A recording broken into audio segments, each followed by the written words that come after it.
మిగిలినటువంటి ఏవైతే ఇప్పుడు సభ్యులు చెప్పినటువంటి లా అండ్ ఆర్డర్ కానీ, అదేవిధంగా మరి drinking water, food, sanitation, mobile health clinics, traffic and control arrangements, security, electricity, cultural programmes, internal roads, ఇవన్నీ కూడా అన్ని డిపార్ట్మెంట్లు లింక్ అయి ఉంది అధ్యక్ష. ఖచ్చితంగా ఇవన్నీ కూడా గౌరవ ముఖ్యమంత్రి గారు చంద్రబాబు నాయుడు గారు ఆధ్వర్యంలో అధ్యక్షతన అన్ని డిపార్ట్మెంట్స్ తోటి కూడా ఒక రివ్యూ మీటింగ్ తీసుకుని గౌరవ సభ్యులు చెప్పినట్లుగా, ఎందుకంటే వాస్తవం అధ్యక్ష లాస్ట్ టైం కూడా 2015లో ఒక 4 నెలల ముందే ఆ గాడ్స్ ప్రతిపాదన రావడం జరిగింది అధ్యక్ష.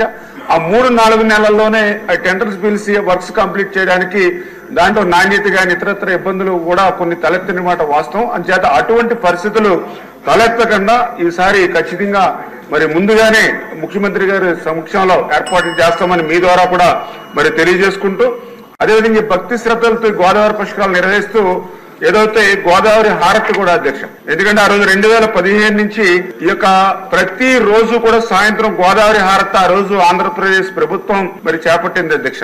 ఏదైతే 75% దేవాదాయ శాఖ, అదేవిధంగా 25% బుద్ధవరపు చారిటీ వాళ్ళు ఎవరైతే ఉన్నారో వాళ్ళ ద్వారా ఆ యొక్క గోదావరి హారతి నిర్వహిస్తున్నాం అధ్యక్ష.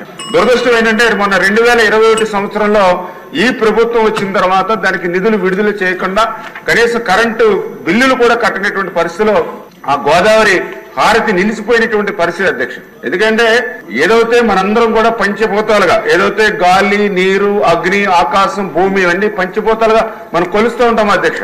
అందులో కూడా ప్రత్యేకించి నీరు అంటే సకల జీవరాశులకి ఆధారం అధ్యక్ష. అటువంటి నీరుని మనం పూజించేటువంటి సంస్కృతి సాంప్రదాయాల మీద కూడా గత ప్రభుత్వం దాడి చేసింది అధ్యక్ష. ఈ రోజు ఈ ఎన్డీఏ ప్రభుత్వం వచ్చిన తర్వాత మళ్ళీ మొన్న గోదావరి హారతిని కూడా పునరుద్ధరించింది ఎన్విరాన్మెంట్ డిపార్ట్మెంట్ అని చెప్పేసి కూడా మీ ద్వారా తెలియజేసుకుంటున్నాను అధ్యక్ష. Save a life. Download new blood app. New blood for the new blood.